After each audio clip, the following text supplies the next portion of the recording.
네, 앞서 보신 것처럼 대전 충남과 광주 전남 통합 논의가 동시에 진행되면서 지역별 특별법을 어떻게 정리할지가 새로운 쟁점으로 떠오르고 있습니다. 정치권에서는 통일된 통합 법안의 필요성도 거론되는데요. 배재대 최우택 교수, 중부대 권호철 교수와 함께 이 문제도 이야기 나눠보겠습니다. 두 분 어서 오십시오. 안녕하세요. 안녕하세요. 먼저 최 교수님께 좀 질문을 드려야 될 것 같습니다. 이제 지금 법안이 국회에 제출돼 있는데요. 뭐 정당별로 다르고 또 지역별로 달라요. 그래서 이제 형평성 문제도 계속 나오고 있는데 그래서 아예 통합을 할 때는 이 법안을 쓰자, 이런 통일된 법안을 마련하는 게 어떠냐, 이런 좀 주장이 나오고 있는데 어떻게 좀 보십니까? 지금 국회에 제출된 것은 5개입니다. 네. 대전 충남이 2개가 있고요. 그다음에 광주 전남이 하나, 대구 경북이 2개 이렇게 되어 있는데요. 내용을 보면 각자 다 다른 내용이 들어가 그렇죠. 있습니다. 그래서 아마 국회 행안위에서 이것을 다 놓고 논의를 할 텐데, 근데 어느 지역에는 이런 특혜를 주고 어떤 지역에는 이런 특혜를 주고, 이거는 제가 볼 때는 형평성에 문제가 있기 때문에 기본적인 권리를 담은 통합기본법을 저는 만드는 것이 중요하다 이렇게 생각이 되는데요. 그 통합기본법에는 제일 중요한 재정권이 들어가야 되고요. 네. 자치권이 들어가야 되는데, 이 재정권 부분은 지금 그 이재명 대통령께서 국세와 지방세의 비율을 2대8에서 4대6으로 가자는 거 아닙니까? 그런 내용들이 포함된 그런 재정권이 거기에 좀 들어가 있어야 된다, 이런 말씀 좀 드리겠습니다. 공 교수님, 이제 큰 줄기는 뭐 통일된 법안을 만들더라도 각 지역별로 이제 산업 구조도 그렇죠. 다르고 교육 여건도 다르고 그런데 예. 그런 부분은 어떻게 좀 처리를 하는 건가요, 그럼? 그러니까 지금 말씀대로 재정 관련된 권한이나 그리고 또 지역에 말씀하셨던 자치권이나 이런 것은 큰 틀에서 공통 분모를 만들어내실 수 있을 겁니다. 네. 어느 법안이고. 근데 지금 지역별로 산업 환경이 다르지 않습니까? 네, 그래서 네. 그런 부분에 대해서는 특례로서 좀 다르게 조정할 수 있다는 좀 말씀드리고 싶고, 지금 충남과 광주 전남에 대한 그 법률안을 지금 비교들을 하지 않습니까? 네. 저는 사실 이건 좀 체크를 하고 넘어가야 될 것 같은데요. 사실 그건 좀 불필요한 것 같습니다. 아, 정치적으로는 이용할 수 있습니다. 네네. 왜 그러냐면 어차피 대전 충남 법안과 그 대전 충남에서 냈던 민주당 법안 빼고는 대전도 마찬가지고 광주도 마찬가지고 정부의 심의를 같이 논의한 법안이 아닙니다. 네. 그러니까 어차피 이번에 그 법률안이 이제 6일 날인가 행안위로 상정이 된다지 않습니까? 네네. 그럼 그 안에서 하나로 묶일 거는 묶일 겁니다. 그렇기 때문에 그걸로써 받아들여줘야 될 것 같다는 좀 느낌이 들고, 다만 민주당이 좀 실수한 거는 좀 하나 있어요. 뭐냐면 자꾸 이런 법률안을 따로가 아니고 총체적인 하나의 컨트롤 타워를 만들었어야 됩니다. 네. 그리고 해서 일단의 큰 틀의 기준을 만들어주고 받았어야 된다. 그렇기 때문에 그렇지 않았기 때문에 이런 불필요한 논쟁이 있다. 이런 말씀 좀 드리고 싶습니다. 최 교수님, 그 법안에서 이제 재정 부분 좀 강조하신 것 같아요. 지금 보니까 그 재정 확보를 위해서 이번 특별법에 반드시 담겨야 될 재정 특례가 있다면 좀 어떤 게 있을까요? 재정은 정말로 제일 중요한데요. 이제 이거예요. 그러니까 예를 들어서 고정적으로 재정을 받을 수 있느냐, 네. 아니면 한시적으로 재정을 받을 수 있냐, 이거예요. 근데 국민의힘 안 같은 경우에는 항구적으로 재정을 받을 수 있는 그런 강제 조항이 좀 들어가 있고요. 그렇죠. 예. 민주당 안에는 이것은 이제 한시적이에요. 그러니까 예를 들어서 1년에 최대 5조 원이죠. 그리고 네. 이제 4년에 최대 20조를 예. 주겠다라고 하는 건데요. 만약에 5조를 주겠다고 했는데 1조만 주면 어떻게 합니까? 네. 왜냐하면 그 최대라는 게 들어가 있잖아요. 그거는 줄 수도 있고 안 줄 수도 있다는 건 얘기 아니겠습니까? 그래서 그것은 한시적인 것은 너무나 위험하기 때문에, 예를 들어서 마창진 같은 경우도 그렇습니다. 그 통합할 때는 엄청난 공약을 남발했는데 결과적으로는 재정이 이렇게 내려가질 않았어요. 그러다 네. 보니까 지금 불만이 있고 다시 헤어지기를 원하는 그런 지역입니다. 그래서 네네. 이 재정만큼은 그렇게 꼼꼼하게 좀 따져야 된다, 이런 말씀을 드리겠습니다. 아주 민감한 부분이기 때문에 이 부분은 이제 그 국회 입법 과정에서 반드시 좀 짚고 넘어가야 될 것 같고요. 권 교수님도 이제 재정 분야 말고 법안에 좀 예. 반드시 담겨야 될 부분이 있다면 어떤 걸 좀 짚어줄 수 있을까요?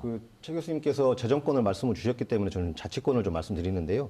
제가 이번에 보니까 지금 논쟁 중에 하나가 의무 조항이냐 재량 조항이냐, 너무 재량 조항이 많아진 거 아니냐, 이런 얘기가 있는데, 저는 그중에서 이 특별지방 행정기관에 관련된 사무위관 부분이 있습니다. 네. 그거는 이제 대전 충남 법안에서는 의무 조항으로 되어 있습니다. 이관하도록 되어 있고, 이거는 근데 민주당 법안에서는 지금 할 수 있다로 되어 있기 때문에 재량인 점을 좀 하나 말씀을 드리고 싶고요. 이 부분도 좀 하나 드리고 싶은데, 지금 4년간 20조 얘기 계속 나오지 않습니까? 그렇죠. 예. 근데 저는 행정통합에 이제 들어가려면 재반 비용이 들어갈 겁니다. 네. 그 돈으로도 그 돈 써야 될 거예요, 아마. 근데 그거를 재반 비용에 대한 의무 조항을 대전 충남은 갖고 있습니다. 근데 지금 민주당 법안은 그것도 재량이에요. 그래서 저는 그런 부분에 대해서는 의무 조항으로 해줘야 된다라는 생각이 들고 간단하게 그리고 이 자치경찰 부분도 중요합니다. 네. 근데 지방청장에 대한 임명 동의권을 이번에 민주당 그 대전시와 충남도 법안에서는 임명을 동의하여야 된다라고 해서 임명 동의권을 넣었는데 네. 지금 그게 빠졌어요. 네. 민주당 법안에. 그런 부분은 좀 챙겨야 되지 않냐라는 생각이 듭니다.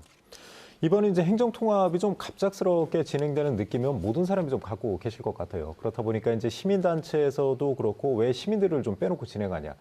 교육계에서도 사실 교육자치를 침해한다 그런 불만이 아주 많습니다. 그 최 교수님은 좀 어떻게 보세요? 그 통합 논의 과정에서 주민 참여 부분 좀 부족하다고 느끼는 비판이 많은데 좀 어떠세요? 예, 일단은 이제 광역 통합을 논의할 때는 일단은 이제 인구가 많기 때문에 사실 이제 의회에서 통상적으로 이제 동의 절차를 거치게 되죠. 네. 근데 이제 그거는 예를 들어 단일 안 있을 때는 그것이 가능합니다. 그러나 이제 복수안이 있을 때는 그걸 다 의회에서 그걸 동의를 받을 수가 없는 거 아니겠습니까? 그러니까 이번에 민주당 안 같은 경우도 동의를 받지 않고 일단은 본인들이 제출을 한 거잖아요. 그러니까 지금 두 법안이 엄청난 차이가 있으니까 시민들은 지금 힘이 있는 민주당 안으로 통과될 가능성이 있으니까 이제 반대를 하는 겁니다. 네.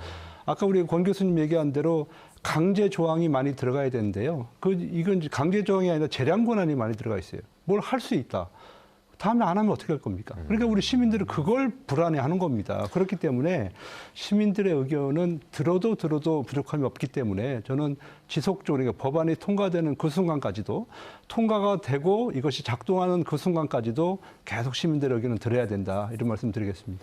아니 이미 법안 발의 전에 이제 뭐 충분한 기간을 갖고 수기도 좀 하고 공청회 뭐 여러 가지 또 타운홀 미팅도 하고 했으면 좋았을 텐데 그 말씀을 좀 하시는 것 같아요. 공 교수님도 좀 그렇게 보지 않으세요? 부족했다?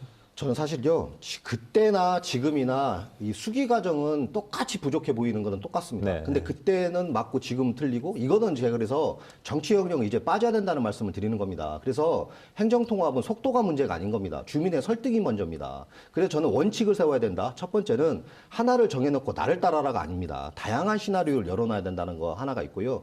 두 번째로는 교육자치처럼 문제가 많은 부분에 대해서는 단계적으로 접근해야 되는 겁니다. 그리고 마지막으로 되돌릴 수 없는 결정은 주민 동의에 맡겨야 된다. 좀 이런 원칙을 이럴 때일수록 정했으면 좋겠다는 말씀을 계속 드리는 겁니다. 지금 전에도 이제 저번 방송에도 출연해서 네. 그 말씀을 하셨는데 지금 정부와 여당에서는 지방선거 전에 입법을 해서 이제 통합자치단체장을 뽑겠다 그런 목표를 정해놓고 그렇게 하는 하고 거죠. 있단 말이에요. 그럼 이제 국회 법안 통과도 사실 어려워 보이지 않는데 교수님이 말씀하시는 거는 예. 그러면 법안을 통과는 하되 이번 통합특별시장은 어떻게 좀 다음으로 미루자 그런 말씀이신가요? 예, 제 얘기는요. 이번 대통령처럼 이런 오국 삼등과 행정통합의 의지가 있는 사람은 아마 나오기 쉽지 않을 수 있습니다. 그렇기 때문에 저는 이번에 해야 되는 건 맞다고 생각을 하는데 자꾸 이렇게 수기 과정이 부족하고 설득이 안 된다는 게 있다면 저는 이번에 통과 법안을 만들면서 통과는 시키되 개헌도 지방체제와 권력체제가 개편이 되면 시점을 지금부터 안 합니다. 다음 네. 정권으로 넘기죠. 그러니까 저도 이번에는 시점을 좀 정해놓고 통과는 시키고 2030년도에 통합시장 뽑자 이겁니다. 그 안에 좀 준비 좀 하자. 그 말씀을 드렸던 겁니다. 공 교수님 말씀이 이제 각의 비판을 좀 생각해 보면 좀 합리적이긴 한데 사실 지금 정부 여당은 지금 타임을 정해놓고 하는 거잖아요. 교수님이 보시기에는 어떠세요? 이대로 좀 진행될 가능성이 크지 않습니까? 제가 방송 들어오기 전에 뭐 이제 토론회 가서 거기 이제 발제자의 얘기를 들어보니까 그분은 그러시더라고요. 지금 민주당 안은 타임 스케줄이 나와 있다. 네. 그래서 이 타임 스케줄대로 가기 때문에 더 이상 주민 참여를 논의할 필요도 없는 거고 어차피 이것은 160명이 넘는 민주당 의원들이 동의를 했기 때문에 이거는 가는 거는 문제가 없다. 그리고 이번에 통합 지방선거 하고 7월 1일 날 새로운 정부가 출범한다라고까지 얘기를 하는 걸 봐서는 제가 볼 때는 민주당이 밀어붙이면 못할 건 없을 것 같아요. 네. 다만 이제 우리가 여기서 걱정하는 것은 뭐냐면 그 법안을 만들 때 지금 두 법안이 너무나 큰 차이가 있잖아요. 그렇죠. 그리고 광주 전남하고도 큰 차이가 있잖아요. 근데 지금 대전에 계시는 민주당 의원들은 이런 얘기하고 있어요. 우리는 정부하고 상의를 했기 때문에 우리의 법안이 모범이 될 거다, 기준이 될 거다 이런 얘기를 하고 있는데 그럼 제가 봤을 때는 법안 중에 가장 강도가 약한 게 대전 충남 법안이거든요. 그걸 지금 기준에 삼겠다는 건데 그거는 저는 좀 아니라고 좀 생각이 됩니다. 두 분 말씀 종합하면 아무튼 이제 2월 국회 문턱 넘는 데는 아무튼 이제 여당에서 추진을 하니까 큰 문제는 없어 보이지만 그 주민 수의 과정이 이제 부족했다는 거, 주민 여론 수렴 부족했다는 거는 분명히 이제 그 국회에서 듣고 좀 마지막까지 좀 계속 유념을 해서 해야 될 것 같습니다. 자, 오늘 말씀 여기까지 듣겠습니다. 두 분 말씀 고맙습니다. 감사합니다.